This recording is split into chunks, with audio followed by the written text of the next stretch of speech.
Welcome, Michael here. Don't follow politics seriously unless you have 5 good reasons to do so. I'm going to tell you mine. Perhaps yours may be just a tad different. First, what do you remember about when you grew up around your family, around your parents? What did they discuss that you remember? Well, I'm going to tell you some of the things that I remember. And the first one, when I was very, very little, was going to see the Washington Monument in 1977, and I was only 5 years old. But we went up those 555 feet. I didn't know it was George Washington's monument. We just called it, of course, the Washington Monument. And we went into the Capitol building. It was empty at the time. But we never got to go into the White House. And I found that interesting. And my dad said, well, we didn't know anybody to get in. And I didn't really know what that meant. I also remember a few years later, in 1979, that gas prices were going up and that you had to wait in lines. And people were really complaining about it. It's like you couldn't just go up and get your tank filled. In New Jersey, we get somebody to actually fill your tank. It's not self-serve like everybody else. And it was only on certain days. And everybody, including my mom, who happens to be a big Democrat, everybody was blaming the President of the United States, who at the time happened to be Jimmy Carter, for this. But it could have been anybody. You go to the gas station and it's $1.30 in 1979. That was a lot of money back then for 1 gallon of gas.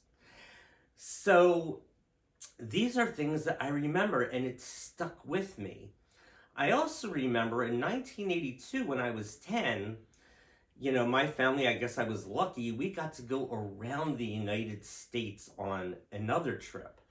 And we went to the Panhandle of Texas. So you got to wear the cool cowboy hats. You went to the Grand Canyon and Mount Rushmore. And I did learn there were 4 presidents on there. I didn't know who they all were at the time. But I had that experience, and it was very interesting to me that I got to see that, as the sculpture on the mountain there in South Dakota. And that was part one, but it's not the only part of the family and how it influenced me in becoming a political person. And it was mostly my mom who had those leanings. And when Ronald Reagan came in 1980 and won, nobody thought back then that was political. Well, obviously it was political, but nobody made like a big deal out of it. You didn't hate the person back then like people do today. But my mom, I remember in the 1984 campaign, was voting and said she was voting for Walter Mondale, who became the Democratic nominee and went against Ronald Reagan in 1984. And of course, Ronald Reagan ended up winning his second term. But I only heard my dad once say he was a Republican. He basically said nothing about it. So I got it from my mom. That was my influence of somebody who was political, and maybe because she was a special ed teacher and a teacher in the unions in the schools are usually all Democrat anyway. She was like, well, go with the flow. If the people at the schools feel this way, that's kind of how you should go along to get along. Now, I found that, again, very interesting. It went to my brain and, I registered that. So what's part 2? Well, let's get into that. So now we're going to talk about the schools, the school systems, and what they had to say about history and politics and things of the day that were happening that I remember. I'm going to say that the first thing I really remember was Ronald Reagan being shot. And that was when I was 9, and that was talked about in the schools as a horrible thing. And I think it would have, honestly, no matter if it was a Republican or a Democrat, it was a horrible incident, horrible for the country. And luckily, honestly, he survived. And then something interesting happened. In a social studies class, I remember the teacher calling the Russians, yeah, they didn't even call them the Soviets back then or the USSR. We called them the Russians, even back then. And he said that the president called them the evil empire. And he said it like he meant it. Basically, like all Americans called them the evil empire. And I remember that too. And I want to go back to one thing because this was taught in schools, but also for my mom, was that they all talked about in the old days, their old days, the 1950s, talking about the duck and cover. Like if there were nuclear bombs going off, and back then that seemed to be a real thing, that the Soviets could just launch bombs at the United States and we would launch nuclear bombs back at then and everybody was going to be blown to smithereens. That if you ducked and covered in a school, somehow you'd live. Well, that just seems silly even to me at the time, but that's what they practiced back then. So that's another thing with the schools that I remember. I also remember in the schools them playing Martin Luther King's I Have a Dream speech, and they would have those big TVs, they were like boxes, and we heard the whole thing. They played us the whole thing, and I guess the VHS was new back then. I don't think it was on the Betamaxes, but I found it very interesting. And of course, I loved his message, and it just seemed to me that by then, by 1980, that seemed normal. That black people and white people were equal. You know, it surprised me that 20 years earlier that wasn't normal at all, especially in the South. But again, those things registered with me, seeing that in a visual manner, because I'm a visual person and I'm also a hearing person. That's how I learn. I don't know about you. Maybe you learn by reading or by writing things over and over again. I learn by seeing things visually and hearing things. So that's just my way of learning and how things got into my brain and what stuck with me. Another thing was in 1986, maybe it was 1985, the Challenger disaster where the space shuttle went up into the air, and 90 seconds later it blew up and the 7 people died, including that teacher. And we all went into, I don't know if it was the gymnasium or the cafeteria, and they played it for us blowing up. Like nowadays, they would never show that on TV to kids. Like what happened on 9/11, they just wouldn't show it. Well, back then, you showed it to the kids. And honestly, I didn't have a horrible time seeing it. I thought it was horrible. But you didn't really see anything when you saw it. You saw something resembling a rocket ship that was no more. And that's really all you saw. And the ash that was coming out, that's really all you actually saw. But I found that very interesting, and I did know that it was NASA. I was in high school by that time. So, and once again, Ronald Reagan came on, and it was very, again, unpolitical. The entire country was mourning about it, and he had a great speech, you know, talking about, you know, we'll go to the skies again, and they're with God, and, you know, you could say that back then in school, and you didn't get in trouble. God forbid you say God now. But back then, that's the way it was, and everybody was really together in it. So those are the things I remember about family and school. Now, school becomes different for me because in social studies, I did know I was interested in it when I was in high school, and I wanted to take an honors course. It was only the second honors course I'd ever taken. I was never that smart that I was going to be in these highfalutin advanced placement courses in everything. I wasn't a genius. I'm not a genius now, certainly. Maybe you are, and good for you if you are. But then what we had to do in Mr. Hillman's class, now I don't know if that's his real name, but in that course is we had to read the Constitution. And I shouldn't laugh about it because it's a serious document. I'm only laughing because I had trouble comprehending it when I read it as a freshman in high school at age 14 or 15 years old. And I really couldn't comprehend it back then. I wanted to, but I wasn't able to. And I remember even having this paper that I had just written. And it was supposed to be on some topic, and I didn't even understand the topic, and I was afraid to go to the teacher and really ask for help of how to write it and what it was about. I just thought I had to figure it out all on my own. And so I wrote something on it, right? And handed it in, and I got it back with a 50, and he just wrote, because, and I almost feel sorry for him. He was feeling sorry for me, I think. He just wrote incomprehensible on it. You know, I can't understand this. And honestly, he was telling me, I don't think you understand what you wrote either. So I went down into Mr. Cole's class, the A-track class, the more regular class. And I went in thinking I was some kind of great student, great social studies mind. And he had to put me in my place one time, which, you know, really was the right thing to do. Because you can't just have some kid who thinks they know it all in your class try to, you know, influence the class or think, you know, they know more than you know, because that's just silly at that age. And I ended up enjoying his course.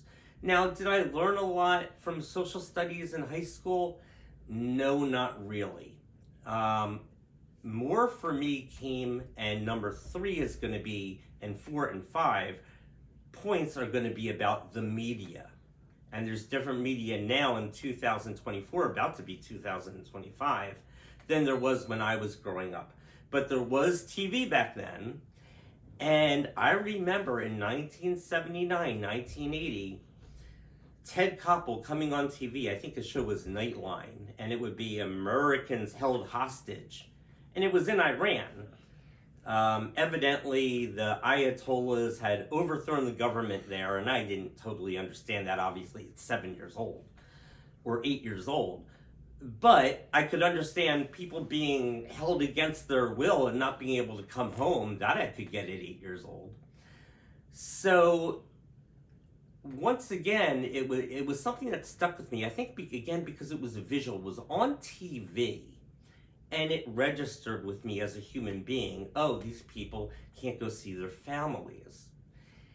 And then when we get to 3 Mile Island, and we live in New Jersey here, but in Pennsylvania on 3 Mile Island, there was a meltdown in that nuclear plant facility. And then later on in Chernobyl, in the Soviet Union territory, we all heard about it, and it was on TV, that the Russians had a meltdown. Maybe it was not in Russia itself, but it was in, you know, that controlled territory of the USSR. And, you know, it was told that it was horrible and that we should shut these plants down. And it was political, because those scare tactics worked. We really didn't build any new plants after that, and certainly after Chernobyl. And I think it's only recently now that we're going to be building more nuclear power plants again. But boy, there were movies made about that and so forth. I think one was with Meryl Streep in it, you know, talking about a possible nuclear meltdown in those facilities. And, you know, the people around the surrounding area maybe getting radiation poisoning or things like that, you know, some things you don't want to think about. So television really had an effect on me, and it wasn't just that. You know, we mentioned Iran, but also China. I remember when Tiananmen Square happened. I was 18 in 1989. And I remember on TV them showing this man standing in front of this tank that could have just ran him over, honestly. But I don't think they actually ran him over. They certainly didn't show it on TV. But I did learn that the Chinese won, that these protesters, these intellectuals who were protesting the communist Chinese government over there. Now, I didn't know they were communists back then, but the Chinese government over there had won, that they had brought in the army and that they had put this protest down by force. And so when I saw on TV that same year in 1989, the Berlin Wall actually fell. And they would show pictures of East Germany and how the houses look there compared to West Germany, where they look so modern.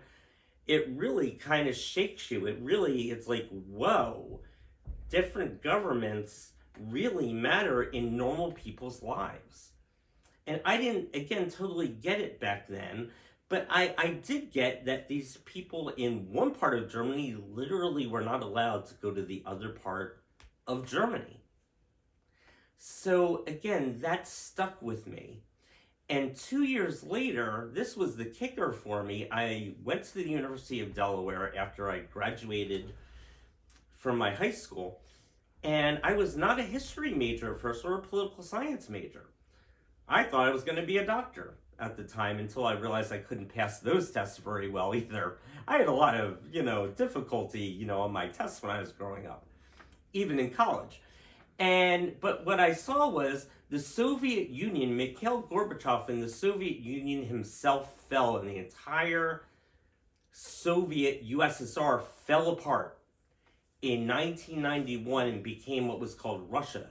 But it didn't happen in one day. It was over a couple of days. And I remember going out of my house, going for an over 3-mile walk. And I was obsessed with it. I thought this was going to be a civil war on the likes that I haven't seen maybe since what I was thinking was like the American Civil War. What did I know, right? About how wars were fought in 1991. Or at least I expected tanks. But it didn't really materialize. I noticed that after I thought about it on my walk the entire time, in this obsession of mine, that in 3-4 days, it was done. The Soviet Union just was no more. Mikhail Gorbachev was not the general secretary anymore because the Soviet Union itself collapsed. And Boris Yeltsin would become the president of what would be called the Russian Federation and later on. Now, I didn't know that at the time, but that's what was happening. And it was almost without a shot fired, which kind of startled me. It's like, is history no more? Is history over? We don't have civil wars anymore? Now, that wasn't true, but it seemed incredible to me at the time that a major power, literally, it was the US and the Soviet Union my whole life, could just vanish without a shot. It was unbelievable to me.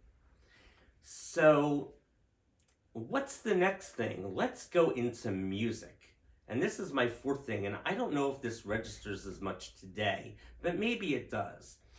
And Billy Joel, and my parents and I loved Billy Joel growing up, Piano Man, some of his other songs, but there was a song he came up with in 1989 called We Didn't Start the Fire, which was all about history and political events of things happening in the 40s, 50s, 60s, 70s, and even 80s.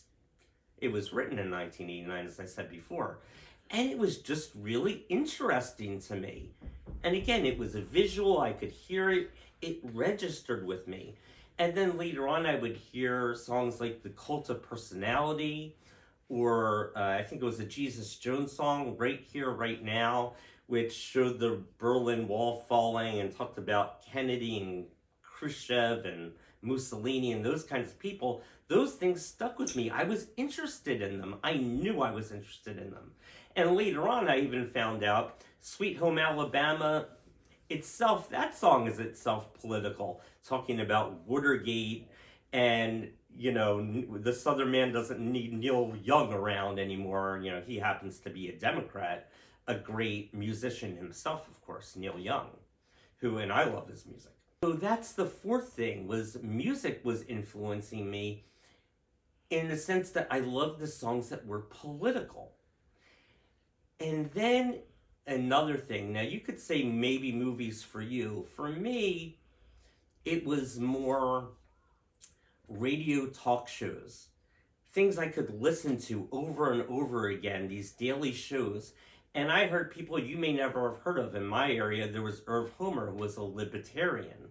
And that's kind of a Republican, a very, very, very conservative or beyond conservative, where those people don't think that the government should tax you at all, except maybe for defense purposes. But basically, this is kind of how I became, I suppose, a Republican, was that he was influencing me by saying that, the government is like a thief. It's taking your money out of all those checks. Now, it might be doing important things that it considers important or that other members of the public consider important, but I got what he was saying. I got it. It made sense to me. And later on, I don't know what year it exactly was that I ran into Rush Limbaugh, but he resonated with me as well. He was a very persuasive speaker on the radio. Very, very persuasive. I found him persuasive, honestly, because I agreed with a lot of what he said. And this was before the time of Fox News. There was CNN there then, but Fox News didn't exist. And certainly the YouTube that you could go on now and just click anything didn't exist back then. So those were the things that resonated with me. Also, I want to throw in a sixth thing, just for a bonus, which was that I went to Hebrew school. As a Jewish person, I went to Hebrew school, and we learned about Adolf Hitler. But I didn't think of that as political, what was happening in Germany in the 1930s or even 1920s, but especially 1930s and into World War II. But I heard the stories, and I was very, very interested in them. And that was another thing that got me into, I suppose, politics. But I didn't think of it as politics then. I thought about it as, a historical event which had personal significance to me. And it's also what made me, of course, love Israel, was that I was Jewish and I had this affinity, this love for Israel, which I still have today. But it all started when I was a child. And so those are my reasons that I follow politics so seriously, that I would consider being a politician, that I would consider wanting to talk to you about it, which I do. And why, I speak with the authority that I speak with is just because I've been doing this all my life, been interested in it all my life. And if you aren't, honestly, good for you in not wanting to be a part of this world, because it takes a lot of energy to want to learn all this stuff. And honestly, you might have very well better things to do with your life, because it can take up a lot of time that you could be doing other interesting things in your life. So only do it if you're really that into it. I would almost call it an obsession with political themes. So if you like this episode, please give it a big like, a big thumbs up. And remember, history happens every day.